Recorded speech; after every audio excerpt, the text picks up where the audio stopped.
Les hommes à l'honneur aujourd'hui dans le cadre de la célébration de la Journée internationale de l'homme. District d'Abidjan, les toilettes publiques, souvent cauchemar des populations. La raison, la plupart sont malpropres.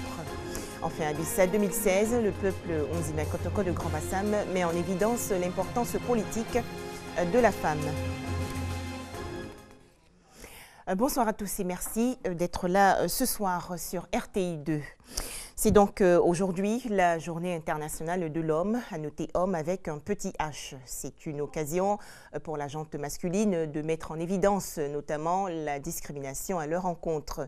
Il s'agit aussi de créer un certain équilibre entre les sexes. Et justement, pour mettre fin aux stéréotypes de genre, RTI 2 s'intéresse ce soir aux hommes qui font des métiers habituellement pratiqués par des femmes. C'est un reportage de Sita Soro. Table bien garnie, des poissons bien disposés, baignant dans une odeur délicieuse, ne laissant indifférente aucune personne arborant la rue. Nous sommes dans la commune d'Abobo, chez Victorien, vendeur de poissons grillés, communément appelé poisson braisé. Ce métier, il l'exerce depuis 4 ans maintenant. Victorien fait partie de ces hommes qui exercent des métiers dits de femmes. S'il s'est investi dans cette activité, c'est grâce à son frère qui, contrairement à lui, a abandonné le métier au bout de quelques temps. Qui me motivait à chaque moment de venir, on va vendre. Je ne voulais pas. Je me suis dit que c'est un travail de femme. Donc je ne voulais pas, il m'a motivé qu'il y a l'argent dedans. Donc je suis venu l'aider et après ça, il m'a laissé le coin, ça ne marchait pas. Et quand j'ai pris le coin, ça a commencé à marcher. À force de persévérance, le poisson de Victorien est devenu incontournable pour sa clientèle. Il fait bien ce poisson et puis il a tiqué. Il est propre. Souvent, je viens avec ma femme pour payer. Et ma femme a aimé. Ce sont des garçons battants. Donc ça m'a plu, ça m'a attiré. Et j'ai goûté leur poisson. J'ai vu qu'en tout cas, c'est doux. Et c'est bien fait. Pour l'aider, Victorien a fait appel à un cousin. Celui-ci a d'abord eu des appréhensions avant de s'investir à son tour. Moi, j'étais à Makori. Un jour ici, là, il m'a appelé et dit comme tu es à Makori, tu ne fais rien. Viens m'aider, moi, j'ai trouvé un coin pour vendre du poisson à la braise. Moi, j'ai dit on commence ça pour vendre poisson à la braise. Ça, c'est le travail de femme. Il dit non, il n'y a pas de saut métier. Il suffit que tu gagnes un peu. Ça, c'est l'essentiel. Je dis ok, il n'y a pas de problème. C'est par là que je suis venu et commencé à l'aider. Eux ont dit bon, ça va, on s'en sort, on arrive à faire nos petites dépenses. En tout cas, on ne se plaint pas. Michel, quant à lui, rêvait de devenir footballeur professionnel. Un rêve qu'il n'a pu réaliser après ses études. Aujourd'hui, il est secrétaire dans une clinique, un métier qui fait son bonheur.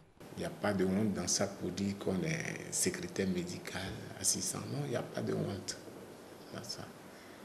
Par exemple, chaque fin du mois, quand tu travailles, on te paye, tu vas chercher ton argent, tu es content. Alors, c'est pour faire quelque chose. Il faut être fier de ça pour ne pas te décourager. Marié et père de 4 enfants, Pamphile, esthéticien, ne voit pas son métier comme étant réservé qu'aux seules femmes. Cependant, il est confronté à des préjugés qu'il affronte au quotidien. Il y a des clientes qui me demandent « Est-ce que tu es gay ?» Je ne suis pas gay, ça ne m'est jamais venu en idée. L'étude que nous avons faite, c'est une étude noble. De son côté, Aziz est coiffeur. Il coiffe les femmes depuis 5 ans.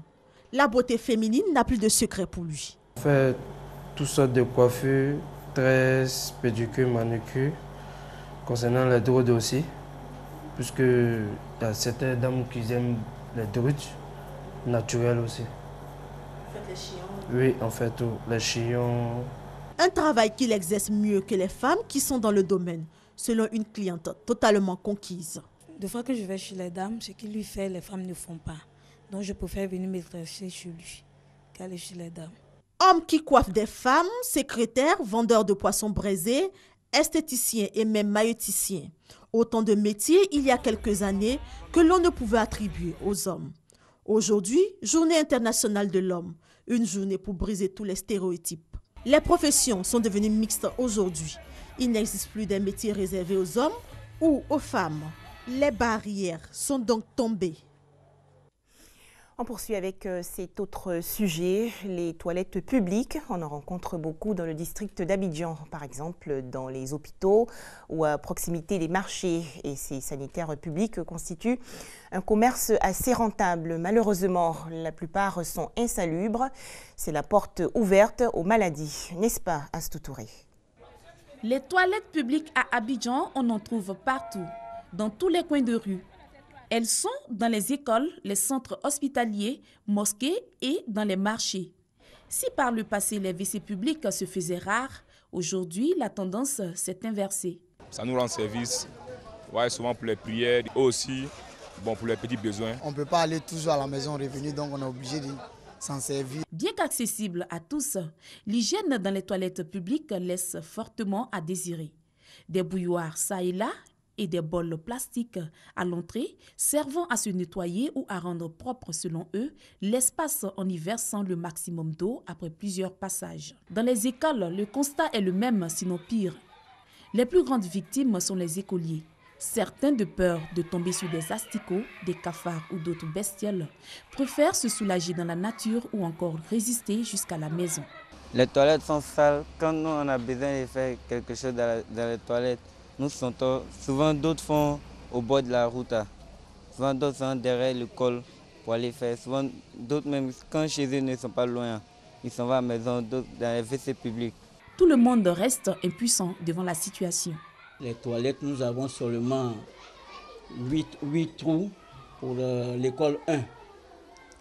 L'école 2 ne dispose pas de toilettes. L'école 3 et l'école 4 ont des toilettes, mais pas du tout fonctionnelles. Et donc, tout l'effectif se soulage dans les toilettes de l'école 1, qui ne sont pas aussi fonctionnelles. Les enfants même ont peur d'aller aux toilettes parce qu'ils peuvent sortir avec des infections. Ils se débrouillent. Il y en a qui défèquent même sur eux en classe. Dans les toilettes publiques des marchés ou autres coins de rue, hommes et femmes ne parlent pas de distinction de sexe. Il n'y a pas de toilette entre un homme et la femme, tout le monde entre. Où tu trouves, où c'est vide, tu rentres. Quand quelqu'un sort, souvent c'est rempli. Donc, à cause on ne peut pas trier. Dans les mosquées, le constat est tout autre. L'islam n'aime pas quand les hommes et les femmes se mélangent. Voilà pourquoi ils ont séparé. Ils ont mis douche des hommes à part, douche des femmes à part. Les hommes et les femmes, tu sais, il y a un contact qui peut se passer tant que ça ne te plaît pas. Mais tu peux voir quelque chose, quand les yeux voient là, ça devient une autre chose. Le coût d'accès varie selon les lieux. Certains clients négocient une réduction, gage de leur fidélité. Détenir un urinoir public constitue aujourd'hui un projet qui se révèle très rentable. Souvent ça marche, souvent aussi ça ne donne pas. Bon, souvent quand ça ne donne pas, bon, souvent on arrive à se faire les 8 000, les 7 000 souvent. Mais souvent quand ça va aussi, on arrive à gagner les 12 000, 13 000. À Adjamé, Abobo et Trècheville, certains gérants offrent même en plus un service additionnel. On se lave et on se met bien ici, on se libère, tout. Tout le monde ne supporte pas l'eau froide. Il y a des gens qui demandent, quand ils viennent, ils demandent seulement que l'eau chaude. L'absence des toilettes publiques propres à Abidjan se pose avec acuité. Et cela a de graves répercussions sur la santé des utilisateurs. Quelqu'un il a acheté, puis il ne peut pas dire que non, il y a telle maladie. Il peut rentrer dans la douche. S'il rentre là et toi tu rentres derrière la personne là, tu peux gagner la même maladie que la personne a. Pour la miction et puis pour les selles, vous voyez que quand on parle de miction, ce sont les MST, on peut attraper des MST. Pour les selles, on peut attraper tout ce qui est maladie diarrhéique, comme le choléra, comme la fièvre typhoïde et autres. Et puis aussi, puisque souvent on s'assoit sur les toilettes, on peut avoir des maladies cutanées, comme la gale et autres. Cependant, au plateau, centre des affaires et même dans certains quartiers d'Adjamé, quelques latrines sécurisées sont visibles au grand bonheur des usagers. C'est mieux, c'est propre, l'hygiène est bien. Souvent c'est les grains standards et puis ça nous fait beaucoup plaisir. On a l'impression qu'on est ce soir à la maison. Et puis ça permet de nous mettre un peu en l'aise dans tous les casse-coins du plateau, quoi. Ibrahim Tapli est dans le métier depuis 8 ans maintenant. Il prend des dispositions pour rendre ses toilettes fréquentables. Allez faire formation. Et c'est parti. Il fait 2 jours. Donc il m'a donné matériel, machine, avec protection des gants. Donc il m'a donné ça, on travaille avec ça. Le soir on lave, demain soir on lave. Ouais, on lave avec savon liquide. Le métier est certes lucratif, mais très contraignant. On a venu 5h jusqu'à 21h, on a travaillé. Donc, au moins, si les clients diminuent, on va partir à la maison. On est obligé de se protéger quand en utilisant. Voilà. Nous, on est toujours dedans. Souvent, on se protège avant d'utiliser. Et quand l'eau se coupe, je suis obligé de fermer ma douche puisqu'il ne peut pas travailler. Il y a plein de gens qui viennent, je ne sais pas qui. Il y a des gens qui sont malades, Il y a des gens qui sont en bonne santé. Pour éviter toute forme d'infection contagieuse, il est impératif de posséder des gestes de prudence, comme toujours avoir sur soi un désinfectant et du papier toilette pour éliminer d'éventuelles bactéries ou autres déchets. À présent, ce programme visant à améliorer le rendement de la culture et à sensibiliser les populations aux bienfaits du développement agricole durable. Il s'agit du festival alimentaire. Cette rencontre s'est tenue récemment à l'université Félix Houphouët-Boigny de Cocody. C'est une initiative du Comité français pour la solidarité internationale, soutenue par l'organisation Grainotech. Les explications de Franck Quadio.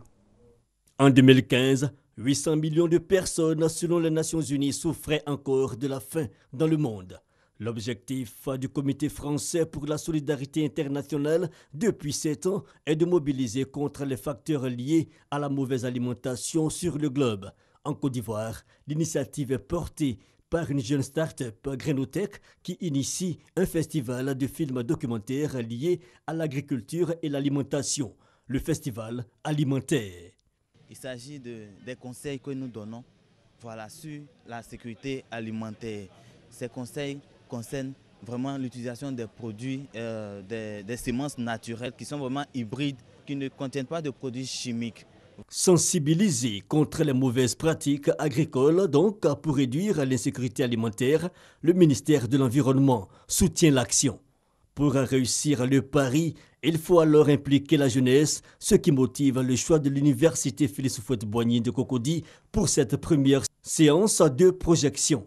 Aujourd'hui, nous encourageons cette initiative pour surtout inciter la population à prendre conscience de l'importance de la sécurité alimentaire, de prendre aussi conscience qu'il est important de préserver l'environnement face à l'agriculture intensive, pour que les populations soient à l'abri des besoins en termes alimentaires. Le projet alimentaire visitera plusieurs communes du district d'Abidjan.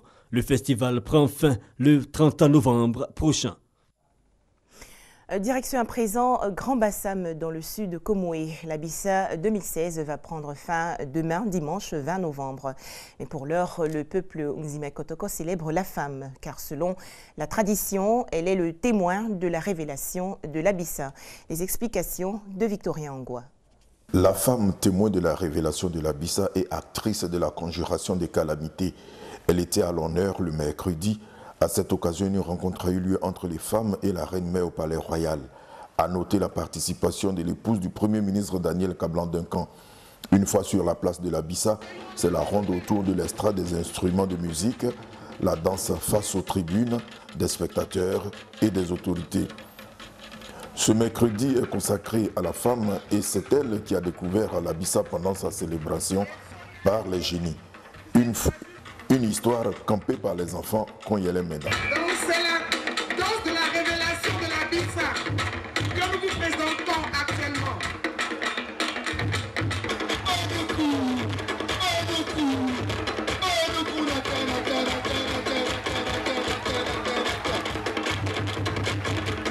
Une journée consacrée à la femme pour aussi montrer son importance. Chez les Nzima, comme en général en pays à Caen, la reine-mère est la détentrice du pouvoir politique. Nous avons démontré par des rythmes de danse comment cette femme Nvavile a été témoin de cette danse à la clairière, a apporté la danse au peuple, le peuple qui est venu regarder et comment on lui a demandé à la même période d'exécuter cette danse, qui est une danse d'union, qui est une danse de conjuration de calamité, qui est une danse d'amour, qui est une danse de réconciliation et de pardon. A rappelé que la Bissa est une danse révélée à un membre de la famille Nvavile par des génies qui dansaient dans une clairière au milieu de la forêt. Le génie dans la tradition africaine renvoie à tout ce qui est inexplicable. Enfin, le Soudan du Sud sous la menace de sanctions. En effet, les États-Unis vont proposer aux Nations Unies un embargo sur les armes à Djouba. Cette mesure vise à empêcher des atrocités de masse dans le pays qui vit une guerre civile depuis décembre 2013. Voilà, très bonne semaine à tous sur RTI2.